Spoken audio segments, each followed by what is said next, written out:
What is going on, guys? What is going on, 27 Squad? Welcome back into another video. I wanted to talk some more New York Giants, and I did a live stream early on today just talking random football talk, and a certain subscriber of mine recently mentioned in that live stream about Dez Bryant, about bringing Dez Bryant to the New York Giants, and it sparked interest in me and really projected me to make a video here. So before I get into that, guys, make sure you guys hit that like button. It'll help me out a lot, and subscribe to the YouTube channel if you guys are enjoying the content. Also, make sure you guys go into the description below, click on that Twitch link to twitch.tv/FTFN, a brand new network including myself and a bunch of other content creators will be on that network, and that's where we will primarily be on that website, on twitch.tv/FTFN, the Fan to Fan Network. Also, we'll be launching a website in the coming days, July 4th,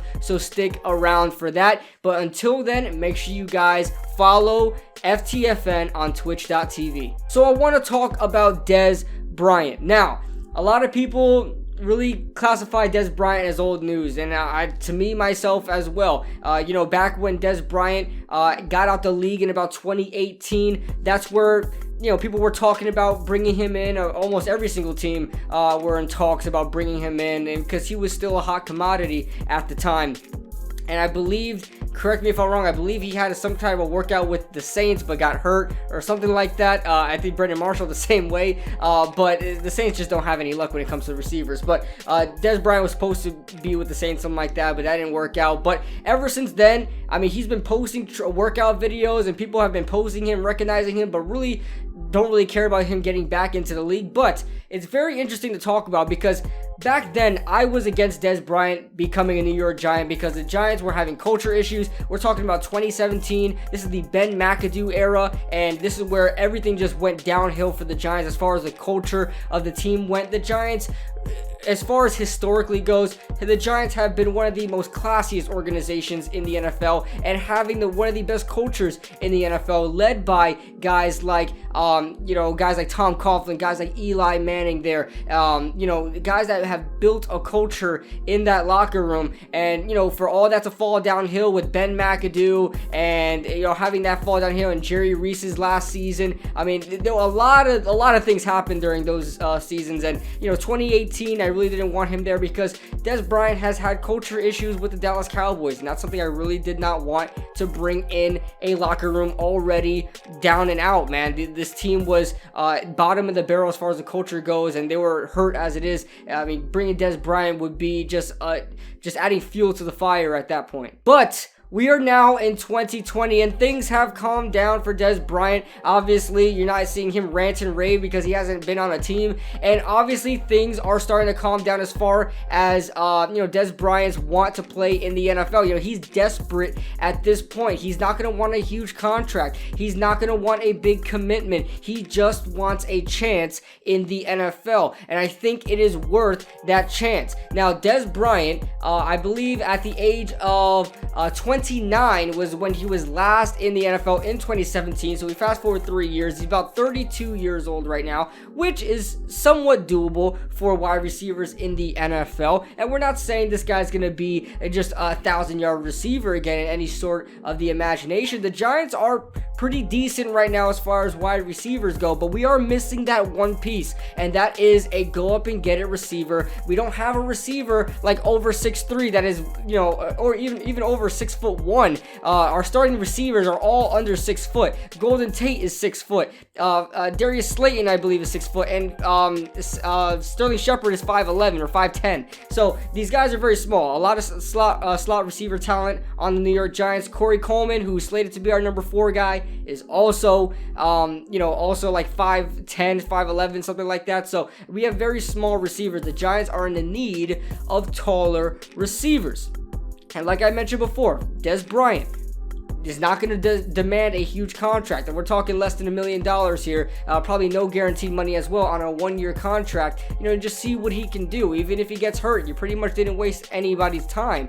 The Giants have had little to no success as far as getting a big target in the wide receiver room. We've experimented with guys like Roger Lewis, Corey Washington, who was a fan favorite, including one of my favorite receivers back in the day, a couple years ago, like 2015. I really was pushing for Corey Washington, but he was always hurt, and he wound up bouncing around in the league, never really worked out. You look at Brandon Marshall, who was a huge flop. Everybody thought he was going to be a great receiver. Huge flop, right? Cody Latimer, Benny Fowler, the list goes on and on. Amba Edetawo, who is still on the team right now, but who knows if he'll make the roster. Alonzo Russell, another 6'4" receiver that just didn't work out, although I thought he should have been given a better chance, or another shot. We haven't had a legit big target since Plaxico Burress, you could argue. Since since Hakeem Nicks, rather, right? And Hakeem Nicks was even, that's all I don't even know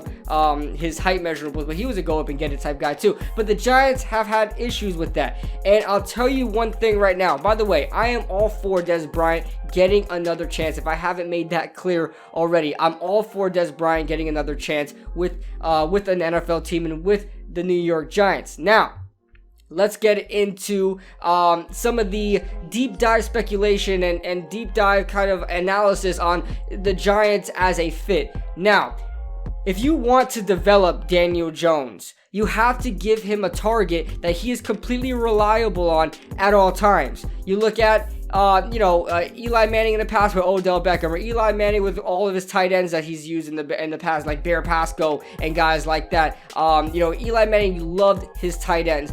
Unfortunately, the Giants don't have that luxury of having a reliable tight end. We don't have a Tony Romo, Jason Witten connection. We have Caden Smith. A lot of people saying that he has a good rapport with Daniel Jones, but we don't have the sample size to really say that we're confident that Daniel Jones has his reliable guy. It just isn't it. And Evan Ingram, we can't depend on him staying healthy. Golden Tate doesn't, he's been here 1 season and a couple of games actually.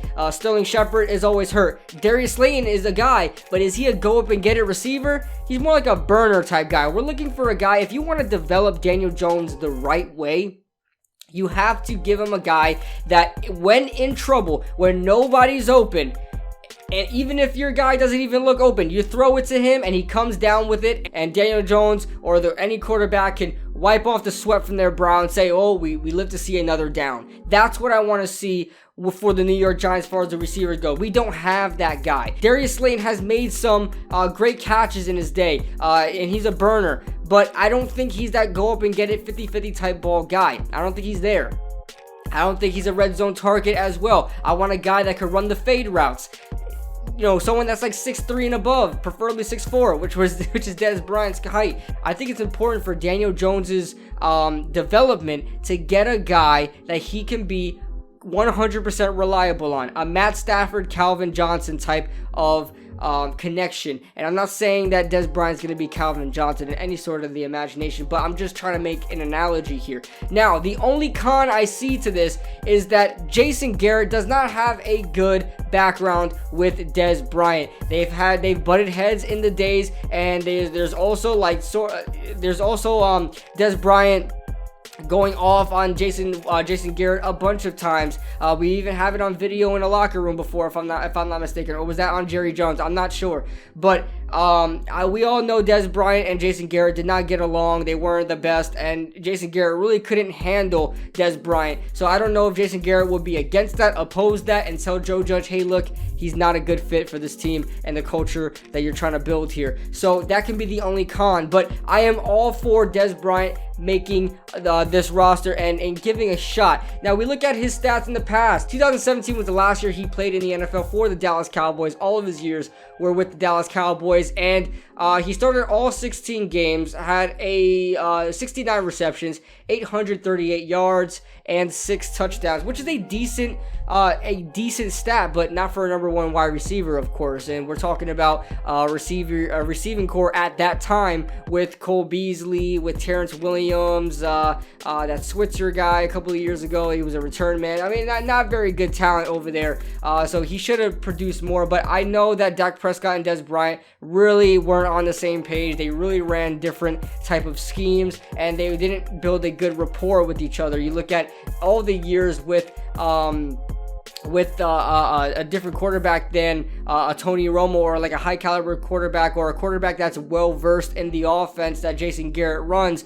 And 2015 all the way down to 2017. I believe 2015 is when Tony Romo went down for the whole year, and that's when they went like 4-12. He had 401 yards in 9 games. And then in 2016 he only had 796 yards. So he needs to deal with a quarterback that knows how to run the system. This is Jason Garrett's system. This is what Dez Bryant knows. So if anything, that's a pro. But the culture issues, Jason Garrett might be scarred of it and might not want to deal with Dez Bryant again. But that's the only cons I see to signing Dez Bryant. I want to know your thoughts in the comment section below. A subscriber mentioned this on the live stream. Anthony, I believe, the subscriber that named it. So thank you so much, Anthony, for talking about that, and it piqued my interest. And I want to know your thoughts in the comment section below. Do you guys think that Dez Bryant should be a New York Giant, or do you guys think we should just pass and look for another guy like Amba Edetawo, and who's eventually not going to work out? So that being said, I want to know your thoughts in the comment section below. Leave a like if you guys enjoyed. Subscribe if you guys are new. I'll see you guys in the next video.